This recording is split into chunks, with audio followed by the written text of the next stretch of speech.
This is a tutorial one, so if you're not interested in making stuff or how things are made, then go and watch some other videos, because this is going to be all about how to make stuff in a very detailed level, missing out no steps. We're going to end up making a stuff sack like this one, about this size, different material. Want something a bit lighter than this. This is kind of a professional way of doing it, rather than just sewing up loose seams with frayed edges and all that kind of stuff. This is going to be the pro kind of tutorial. Anyone can do it on any machine with any fabric and with no prior training or learning or anything like that. So if you follow this and you've got some basic materials, you'll end up with a nice stuff sack and the knowledge of how to create as many as you want, any size you want. It'll have a nice square bottom on it. It'll have very strong seams which provide protection from abrasion and stuff like that.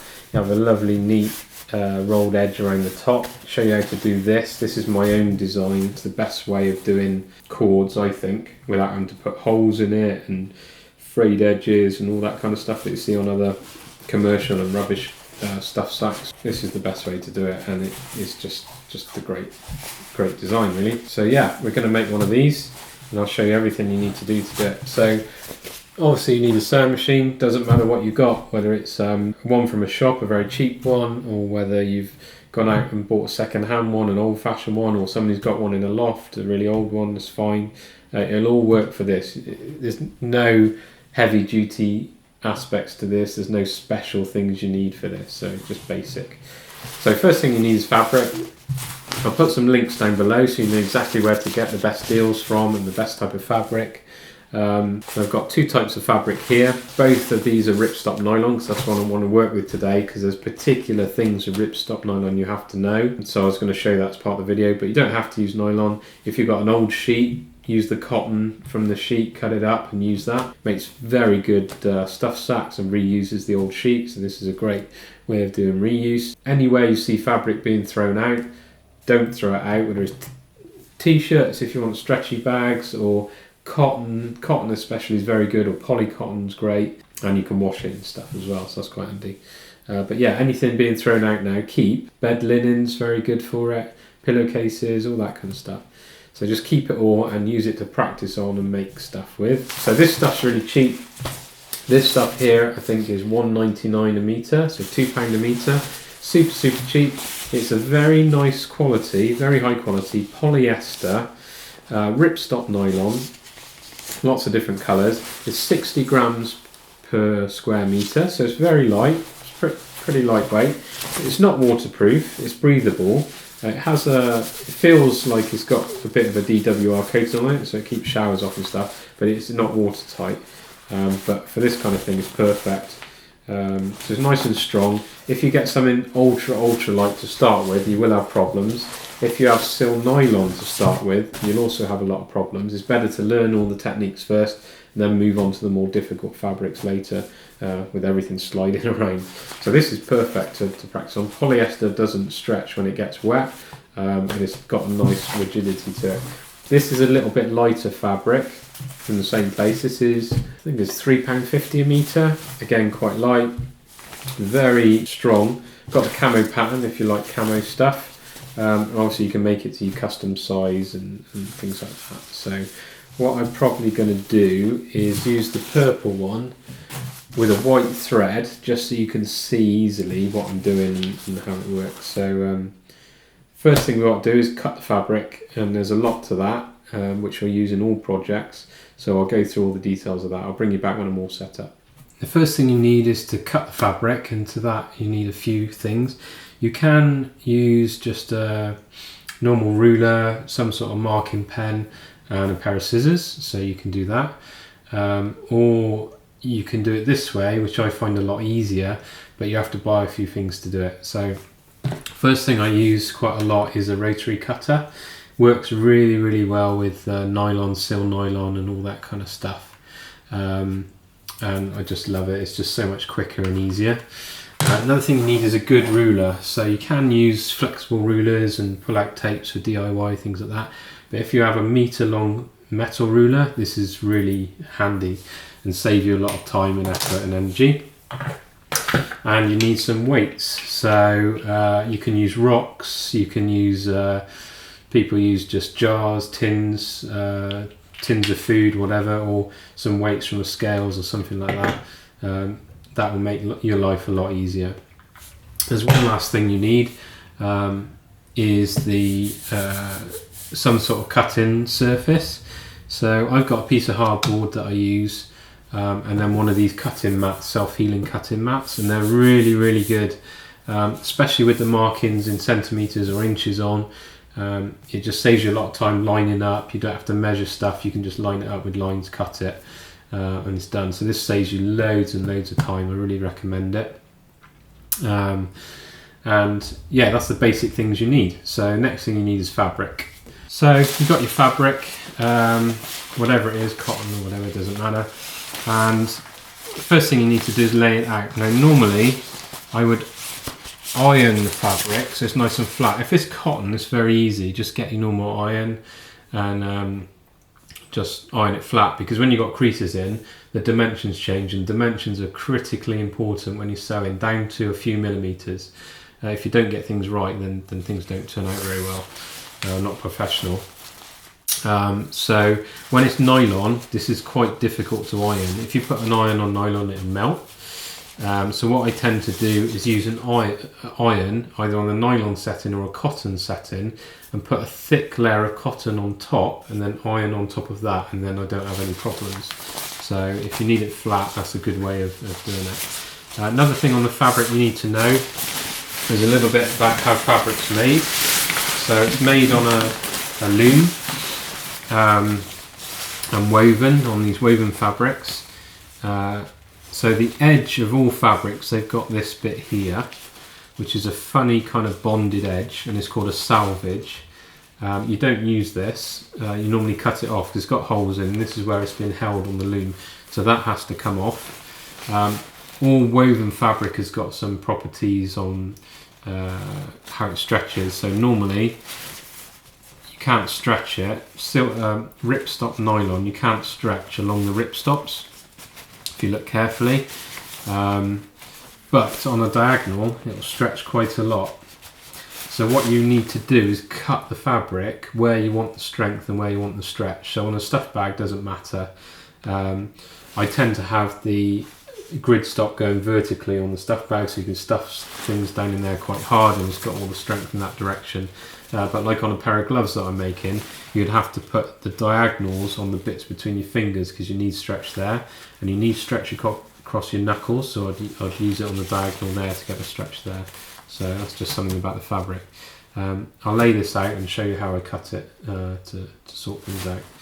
So you've got your fabric. Now you need a straight edge to work from, because everything's got to be perfectly square and cut nicely. So the only thing you know about a piece of fabric when you buy it is that the selvages are straight. There's nothing else you can guarantee on a piece of woven fabric. So what you do is you fold the fabric lengthways, so selvage to selvage, and make those line up because you know they're square, and then lay it out. The bit where the end is, it might look square but it probably isn't, so you just lay it on your board. You make sure your selvages are running along the lines on your cutting board, and then you know that's straight, and just put your ruler on the lines on your board so you know it all lines up, so there's no measuring to be done. You know it's perfectly square and it's going to be good.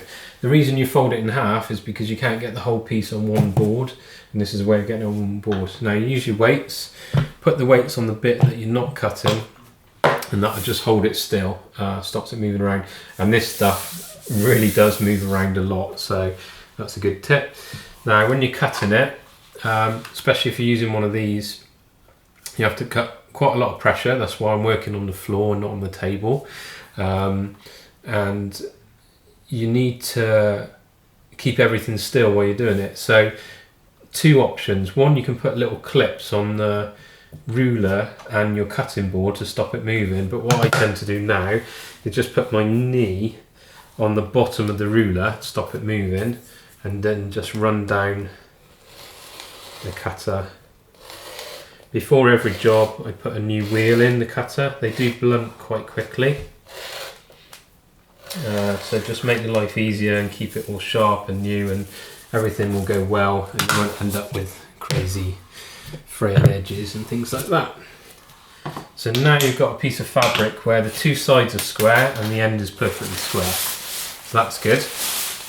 Now you need to cut a piece off the end. So you can think about the layout of your fabric and how to get the most out of it for what you want. I'll just get the stuff bag that we're going to use as a basis. So the bag we're going to make is roughly, the finished bag, the finished size, is roughly 20 centimetres or 8 inches by 28 or 11 inches. So you can't just cut a piece of fabric like that, because once you've done all the joints and rolled the ends and everything, it'll be a lot smaller. So you've always got to add on what you need. So on the width of the bag, add an inch. So you're going to say 8, you're going to say 9 inches width. So we're going to cut a strip off now, 9 inches wide, 23 centimetres wide. So again, you line up this, marks on the board, then you just go across 23 centimetres. Notice where that line is on the board. Put your ruler on, line it up. And you know when you cut that, that's perfectly 9 inches across. You've not had to measure anything, we know everything's square. You get several stuff bags out of this piece that we're cutting off. So one thing to note, fabric has a funny way of like twisting and stuff like that. So if you can lay your fabric out perfectly flat along the floor and keep everything square, it's a lot easier. When it's all ruffled up and things, it can get into a bit of problem. Get rid of that. So this is the piece we cut off, which we know is the right width. Something else we have to do, I do it usually at this stage, you can still keep it folded, save cutting twice, is just line it up on some lines and take these salvages off. So it's normally about an inch, sometimes you can get away with a bit less. Don't skimp on it, just take a bit more if you need to. So put your knee on the ruler, don't let it move. So once you trim the salvages off, get rid of those. Now you want the length of your bag, which was, so the total length is 11 inches or 28 centimetres. You need to add on 2 inches for this rolled top. So it'll be 33 or 13 inches, 33 centimetres. So this time unfold your fabric and you just want to fold it up.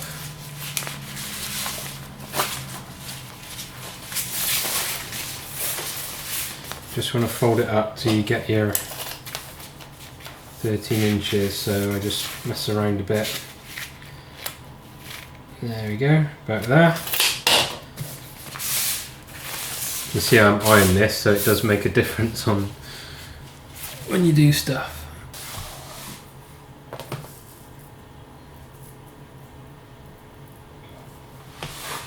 Put your knee on it. If you don't put your knee on it or clip it, it will move and swivel when you cut it.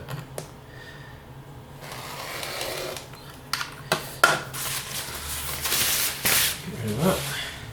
So this is now exactly the right dimensions.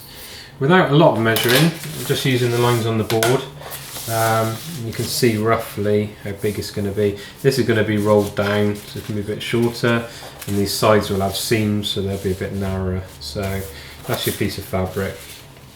Okay, good. On to the next stage. So we can get rid of all this now, don't need any of this now. Tidy that away, get to the sewing machine and we'll start sewing.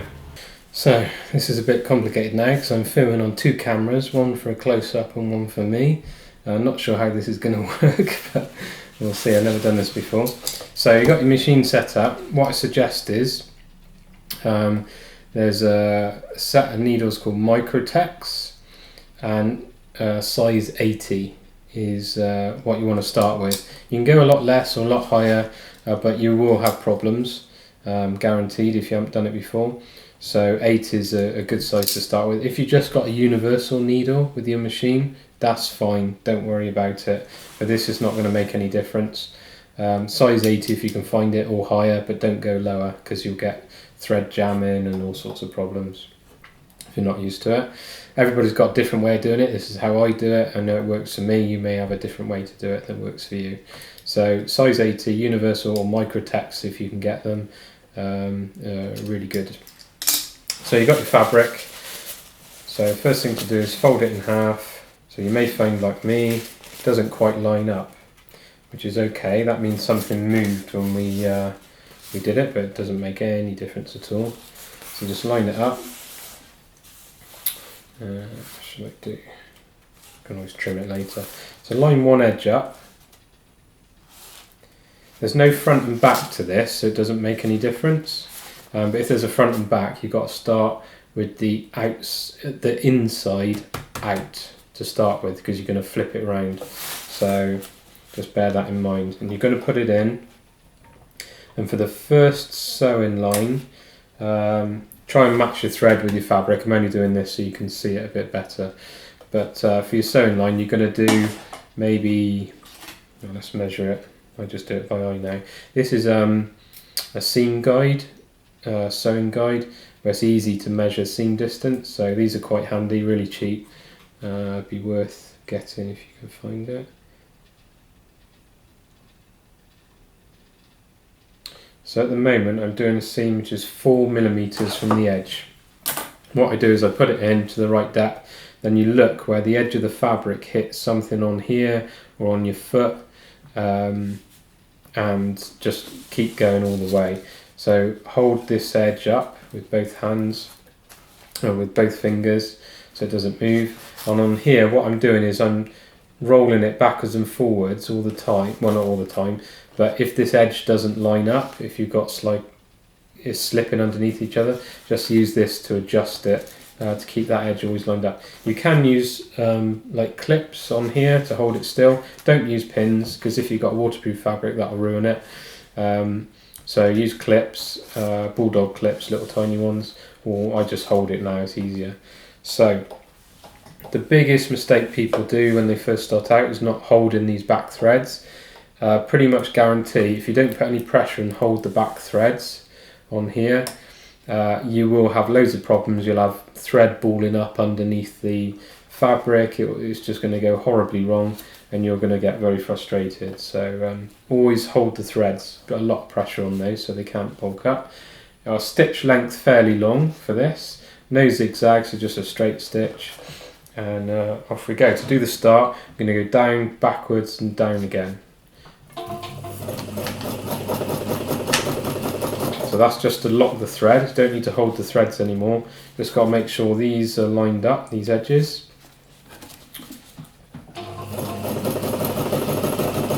And let it feed through. So I'm not pulling from the back, I'm just making sure this is flat on the surface. Keeping a little tension at the back just to make sure it doesn't ruck up or fall through. And you can go as slow as you want, doesn't matter. When you start off, just go slow and it'll make life a little bit easier. So no need to go fast at all.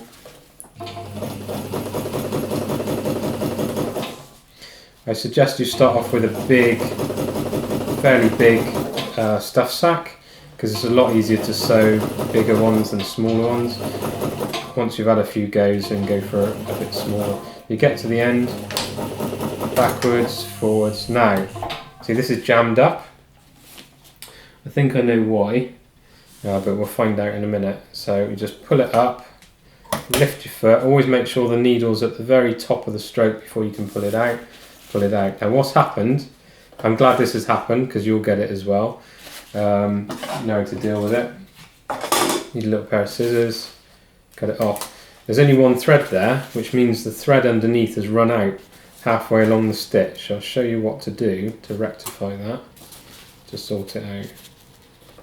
You just trim that off so it's neat. You will get this in big projects, so it's good to work out how to do it. So if I go inside now, suspect this is empty, yeah, so the bobbin's empty. So I need to rewind this bobbin. I'm not going to go through that on this video, we'll do it on another video, but yeah, that's the next stage. So I'll do that and then put it back and then off we go again. So I've rewound the bobbin. what you have here, kind of an unfinished line. So what we're going to do is back up a little bit and over stitch and lock that line going all the way to the end. And you'll see what it looks like in a minute. So you put it exactly on the line, always holding the back thread again. Forward, backwards, forwards, and then you just keep going as you were before. There. So always needle at the top. You can look at the top of the unit to see whether the needle's at the top. And then when I snap these off, you don't just cut them off straight away. Give them a little bit of a tug. Take up any loose thread before you snip them, and that'll give you really nice, no loose sort of loops and things like that. You see a lot of commercial bags where there's little loose loops everywhere, and that's because they don't have the time to do it properly. But you have, so you might as well start off in the way that you mean to go on. So there you go. You can see the joint now. See the joint there? It's quite neat. You won't notice it anyway because it'll be inside of the seam. But if you're on a big tarp and you're halfway through, then that's a good trick to keep going without having to unpick it all. So yeah, obviously you'd match the thread, but this is just to show you. So you do that, and you need to do exactly the same on the other side. Now I've got a bit of a difference in size. I'm just going to trim that so the side's exactly the same. I'm going to just do that with scissors, I think. So just a little tip on scissors. There's left-handed and right-handed scissors, and it depends where the cut, because which way the cut goes and which way the fabric goes. So it's important to get the right pair for you. You can pay an awful lot of money for proper fabric scissors, up to £100 easily. There's a lot of cheap ones that are no good. So the best thing to do is go to IKEA.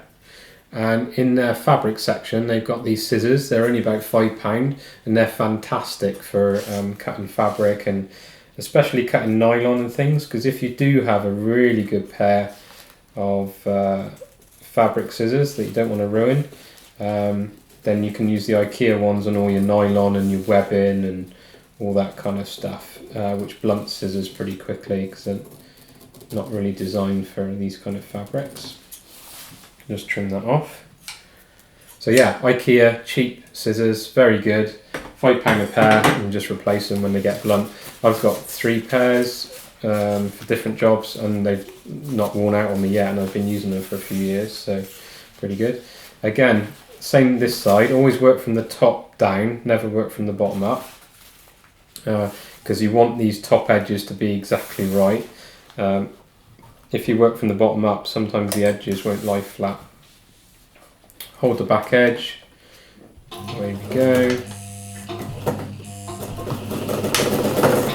There we go.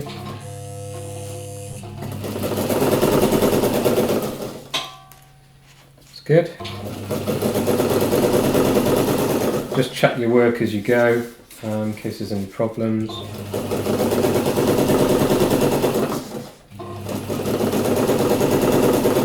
Bit awkward because I'm not sitting square onto the machine. Now something happened at the top there, it didn't feel right, and if it didn't feel right, that means something went wrong. Should be all smooth, etc. So what we're going to do, I think what happened was I didn't hold the pressure strong enough at the top. One of the lines became loose, and we should have a loop. Yeah, there you go, there's the loop. See all this? Rubbish. So if you're doing it properly, always hold these lines really tight before you start. So what you do on that is just trim it off. It's all locked thread, so nothing's going to pull through or anything like that. Just a little line there. So yeah, this is just where you went backwards and forwards and didn't hold the loop properly, hold the thread at the back properly. Okay, it does happen. Don't worry about it. Happens to everyone. Right, so you've got the 2 lines. Now you're going to turn it inside out. This is a French seam, so a very strong seam, and keeps things all neat and tidy. Now, turning things inside out, isn't as easy as you think. So there's several things that happen with this stuff. A, when you turn it inside out, if you stitch like that, it's not actually stitched like that. There's a little bit trapped in there, so you've got to really push the inside out so you get right to the seam, like that. Yeah. And the corners are not pushed out, so get a pencil or something not a sharp edge, but and just push the corners out so they're out properly. There we go. There. So once you've got your seam exposed like that, put that in and just sew down again. This time sew from the bottom up, and you're going to have a wider gap than you did before. Just measure it. So we did 4mm before, this is now 4, 5, 6, 7, 8mm. So it's double the distance, okay? What I tend to do is this edge of the fabric I always keep on this side of the foot, and then I know I've got enough, because before it was under the foot. So it doesn't matter what it is as long as it's more than what you did before. So grip in the back.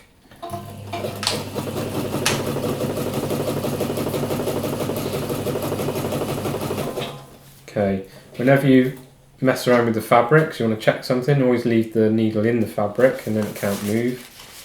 I'm just sorting this edge out because it's a little bit... You can press this with an iron, which makes a very nice edge. I'm not going to do it today. Just using my fingers to flatten this edge as it goes into the machine. You can see what's happening here a little bit. The top fabric's creeping that way and the bottom fabric's creeping that way. That's due to the weave and the way the feet work. So you're starting to get a lip, so you just correct that a little bit further down, have it how you want it. And when you get there you go, it's corrected it. Doesn't really matter on a stuff sack, but if you're doing that on a 3-metre long tarp, then it won't be long before you run into real problems. There you go, wind it by hand if you need a bit more precision.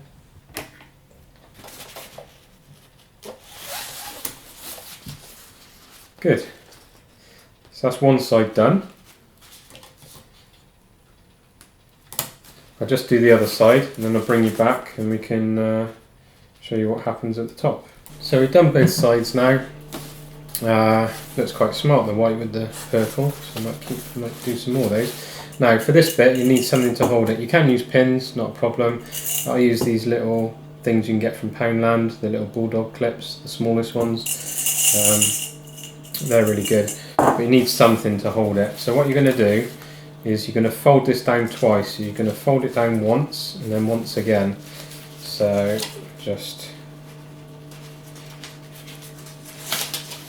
take that. I'm going to show you what I'm doing. Just fold it down once, then line up on both sides, making sure everything's even. That's not quite right. Okay, let's fold it down once, then fold it down again. There's a double roll. Make sure everything's flat. Make sure the edges are nice. Make sure it's folded under nice. Right, now what you need to do is hold that. So this is where the clips come in. These are good because it's not put any holes in your fabric if it's waterproof. So you don't have to...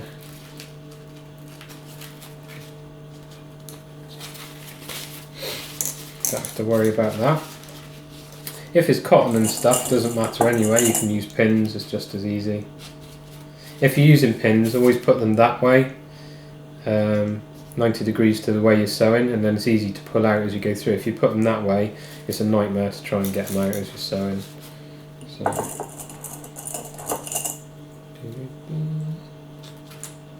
Okay, so you've got your top. Now, some people put holes in this, melt holes in it.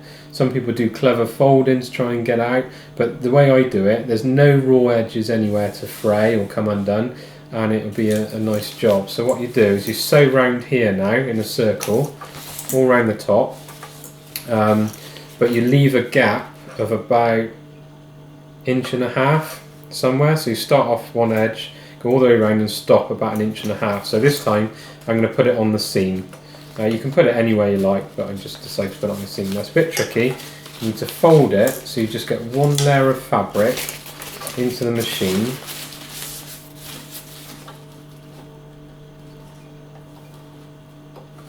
And you're going to sew on the bottom edge.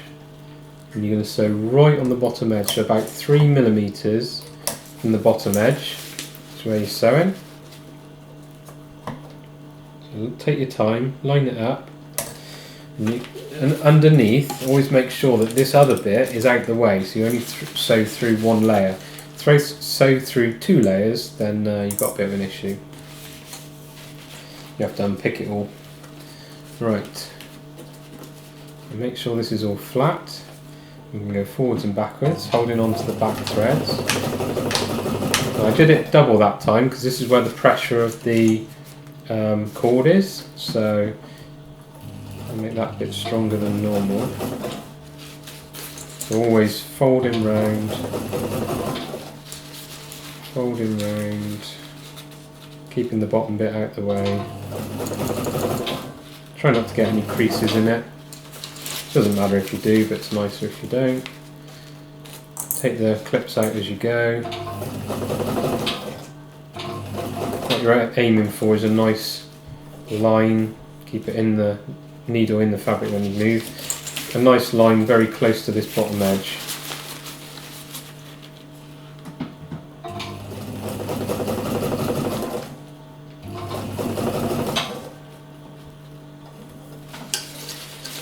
Keep going round. Now, we're coming to the edge seam where everything's a little bit thicker.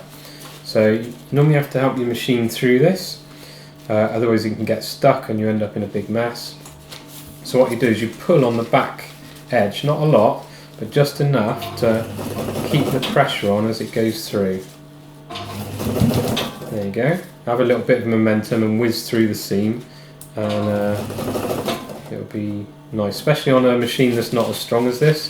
If you want a sort of a white commercial machine you buy from the shops, you might need to help it through a bit more, so because it's a bit thick. Keep going round. Make sure the needle's in before you move the fabric. Make sure the bit underneath is out of the way. Make sure everything is flat.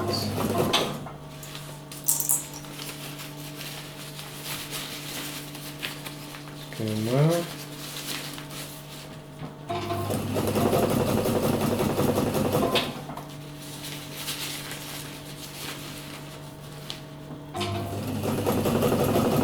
Now, coming up to the bit where we have to leave 1.5 inches.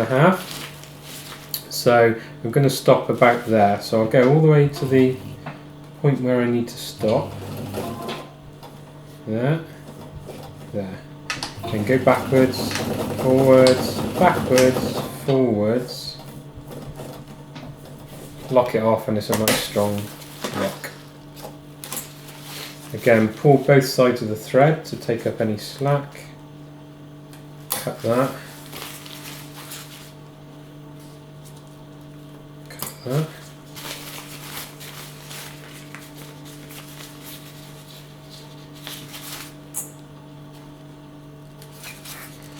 Cut as close as you can.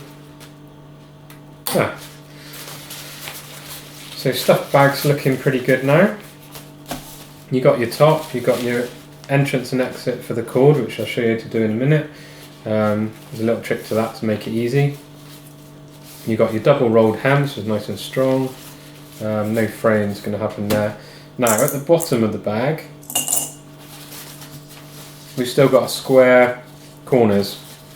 And you want a sort of 3D sort of bag because it's easier to stuff and doesn't get caught in things. So what you do, take your bag, pinch the middle and pull it out so both corners come together.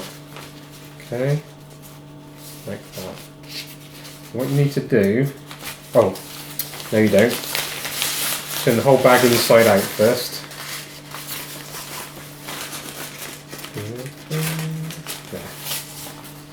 Pushing out the corners here doesn't matter because we're going to do something with the corners anyway. You can push them out if you like.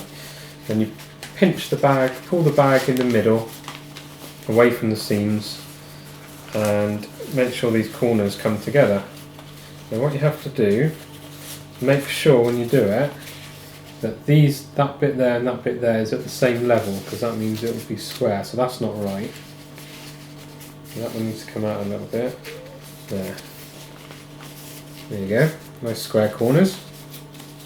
Nice and flat, that's okay. Just making sure the seams are okay inside, nice and flat. Okay, good. Now, once you have that, see, like that, you're just going to sew across the corners on each corner. Put it in, usually fold this one back, and we're going to sew across. Now, the amount you sew means how deep, how wide the flat bits are on the corner. So I would suggest doing 1 inch from the point to start with, and you can play around and experiment with that. If you do too much, your bag ends up being very small, so let's do 1 inch.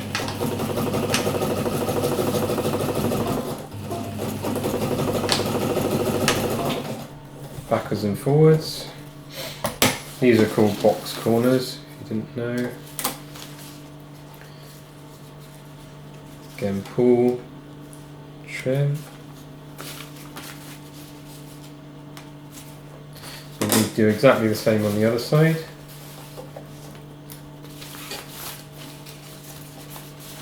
We're going to do 1 inch down. 1 inch from the point to the needle, that's what we're aiming for. Quite good on ripstop fabric because you've got the ripstop lines that, if you've lined them up correctly, give you a nice guide. Get them square.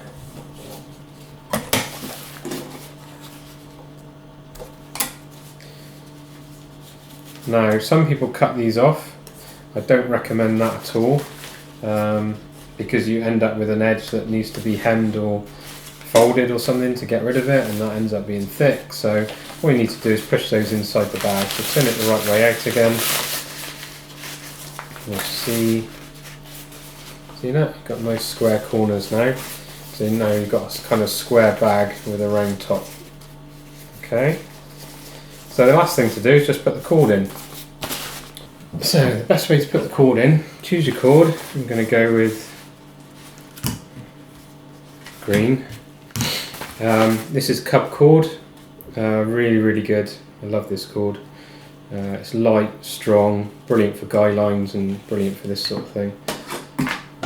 But you can use any old cord you like, just get some from your local fabric shop if you don't have any.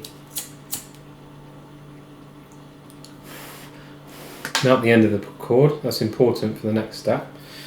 So get a small safety pin. And then just poke that through the cord behind the melted part, like that. So it can't come off, that's why I melt the end. And then you just poke it through that gap, and then just feed it all the way around. You probably need more cord than you think you do. Feed it all the way around. When you get to the joint at the far side, just be a bit careful that you're opening the joint inside and poking it through, otherwise it can catch or rip or tear or go down the wrong side of the double fold that you did, which is a bit of a pain. And just poke it out the other side. It's much easier putting something on the end than just trying to poke the cord through and pulling it through. It's a bit of a nightmare. What you need to do is open the bag out to its maximum, then have a good lead on the cord, maybe 8 inches or so, and then trim it, melt the end, trim it and melt the end. Then you need some sort of tie. Now you don't need one because you can just cinch the cord up, do a slippery half hitch, and that'll keep it in place and give you a loop to hang it from, so you can do that. If you go on eBay, there's hundreds and hundreds of people selling little cord locks. This is a pig nose cord lock. so I'm just going to use one of these. But yeah, just get a load of different ones in because they're all handy and useful in these sort of projects for different things. I like the pig nose ones because each cord has its own channel, so it stops them getting twisted and caught up and things like that, so I quite like those. And then just do a knot on the end, so you can either do an overhand knot. What I suggest is you go through and then go through again like that, and then dress the knot so there's no twists and things like that in the knot, and that'll give a nice chunky knot on the end. But if you want to be a little bit more tidy, you can use a double strand diamond knot. I'm not going to show it here. I'll put the link to this in down below because it's a very handy knot to know. It really is good for gripping on cord and stuff like that, especially when you've got gloves on, because it's a nice chunky knot. Quite a tricky knot to do, but just do it a few times and you'll learn it. This goes around there, past that one, up through the middle, and you just cinch it up. You get a little diamond knot. So what I tend to do is open it at maximum and then put the knot about there, about an inch away from the maximum, and then you don't end up with lots of loose ends and things like that. So I'm just going to dress this knot. So that's the stuff bag finished. You're just going to trim the ends, trim them with a little bit of distance on, and melt the ends. You can melt them flush with the knot if you want.